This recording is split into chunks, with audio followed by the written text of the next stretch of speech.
Welcome to Real Recap, where we break down the latest and greatest movies.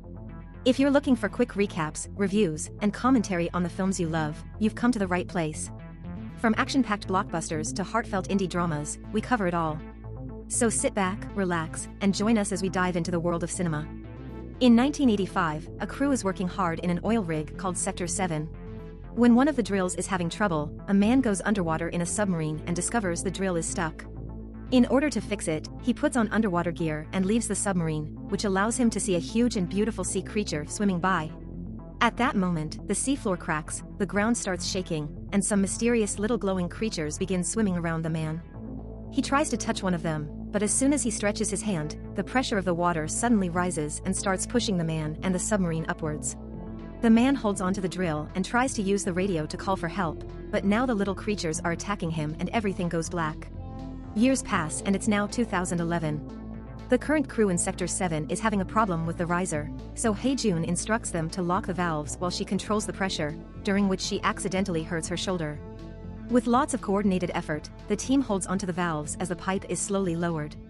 This pipe almost hits a man in the head, but they move away just in time and manage to fix the riser before it gets worse. Afterward, the team discusses the fact they can't seem to find oil. They consider Hae-jun to take unnecessary risks and be too impulsive, which triggers an argument.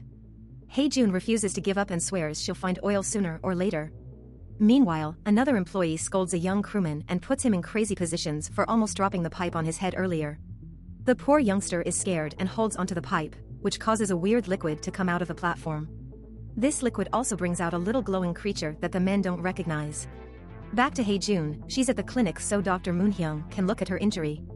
Dong-soo comes to tease Hae-jun for this and tries to flirt, still not understanding that she isn't interested. The rest of the crew works on catching a bunch of those little sea creatures and puts them into an aquarium to study. Marine biologist Hyun-young explains that the creatures are from a chemosynthetic ecosystem, which exists under ours, but she doesn't understand how they found their way into Sector 7. While she's distracted talking to the others, Ji-soon reaches inside the aquarium and retrieves one of the creatures. However, the little animal immediately puts out its tongue and hits Ji-soon on the face. Moments later, Ji-soon has a huge wound on his lips. When Hyun-young is taking the elevator, Ji-soon stops the doors and tries to give her a gift to confess his feelings for her, but she turns him down and forces him out of the elevator. Sometime later, Captain Hwang announces they've received orders to leave the rig. Since they can't find oil, the operation has been cancelled. Hae-jun gets angry, saying that they shouldn't give up that easily, then stomps out of the room refusing to give up. Dong-soo goes after her and tries to comfort her, but he only makes things worse. A few hours later, a helicopter drops Youngman in Sector 7. He used to work here when he was younger and he's Hae-jun's uncle. Hae-jun meets him with a hug and everyone else has great respect for him because of his reputation in the industry. They prepare a special meal to welcome him properly, and suddenly everyone is showing off their scars. Hwang disapproves, saying scars are only signs of carelessness, but Hae-jun shows her own scar and says that the value of scars isn't something that their captain could understand. Afterward, Hae-jun looks at her family's old photograph, and it's revealed her dad was the guy that died underwater years ago. Youngman approaches her to comfort her and Hae-jun reminds him that she wants to keep on digging to find her dad. With this in mind, Youngman talks to Hwang and announces he will talk to the board to get a few more months of work. He'll let Hwang take all the credit if they find oil, but he'll take the blame if they fail. The next day, Youngman gives a motivational speech to the crew and everyone leaves their handprints on the pipes for good luck. For 3 months, the crew works extremely hard, and they finally manage to find oil. Now that the main problem is solved, they can catch a break. Youngman likes to shoot plates to relax and keep his aim trained. Meanwhile, Hae-jun and Dong-soo have a race on their bikes. They ride around the rig at full speed, and Hae-jun takes a shortcut through a staircase to make a big jump. However, when she's about to reach the end, Dong-soo manages to get there first by making a huge jump that impresses Hae-jun. Dong-soo reminds her that if he won she had to kiss him, but she's cheeky and barely pecks his face instead of giving him a proper kiss. Afterward, Hae-jun and one of the crew members put on their gear and dive into the sea to check the structure underneath the rig. When they check the pipe, they notice damage on the metal and begin working on fixing it.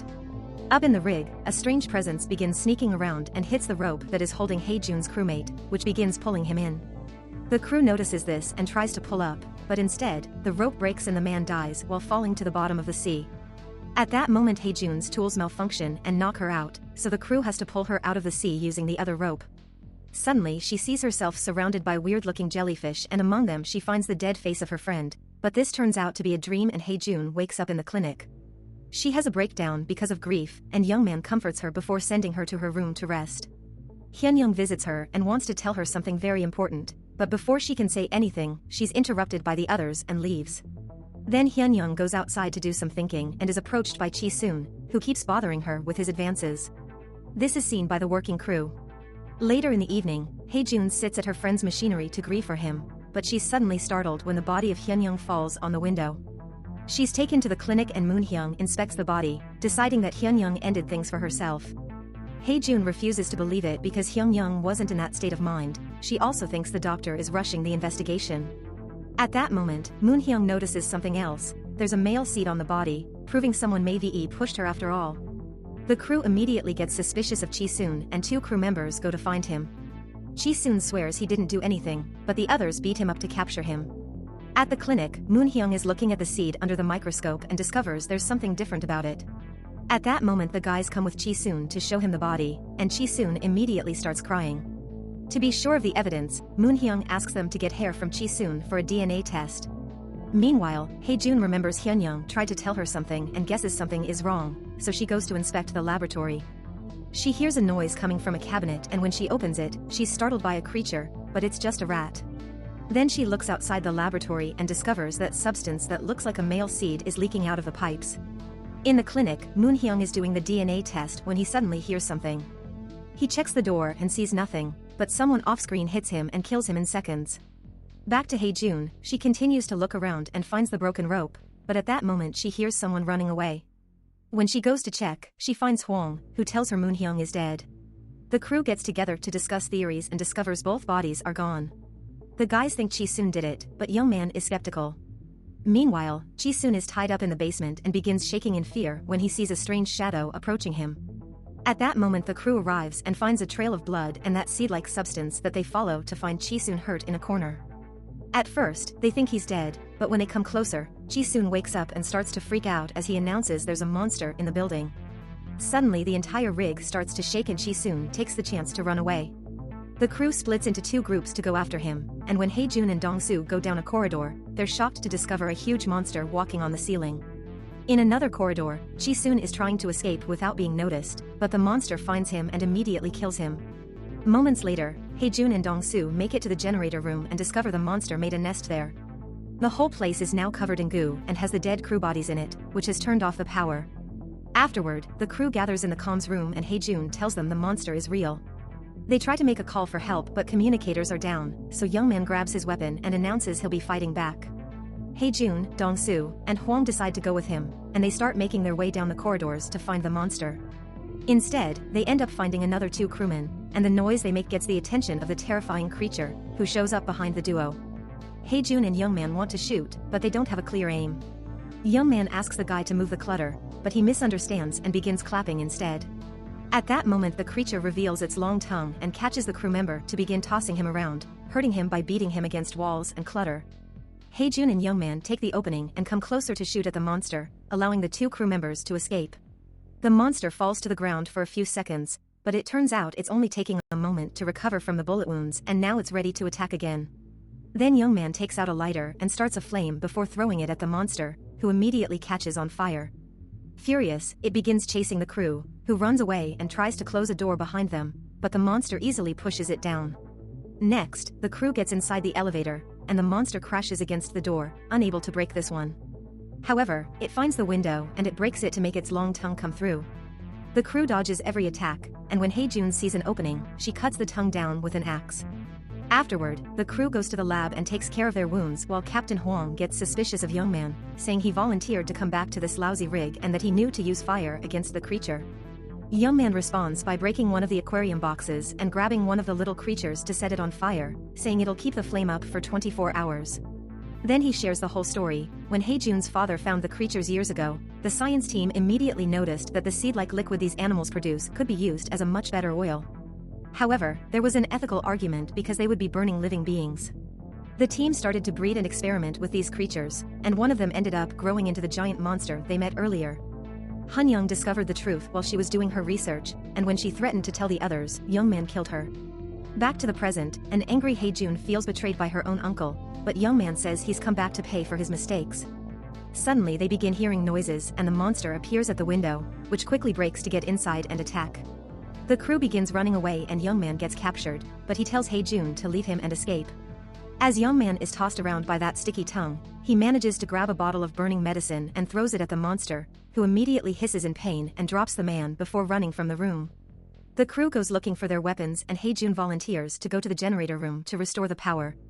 Dong-soo goes with her and watches in shock how Hae-jun isn't afraid to reach into the goo and pull the lever to finally bring power back.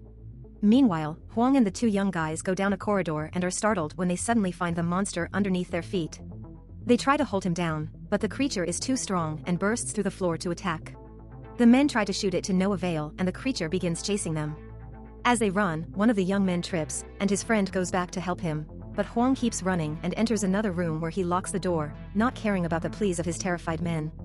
The friends try to cling to each other, but the monster uses his tongue to pull them apart and one by one, he kills the two guys without mercy. By the time Hae-jun and Dong-soo come back, they're shocked to see nobody around. It turns out Hwang has selfishly taken the submarine alone and is trying to escape by going underwater. However, he barely manages to travel for a few minutes before the body of one of his crew members hits the window, and the creature suddenly appears on top of the submarine to break all the glass and let the water into the vehicle, causing Hwang to drown.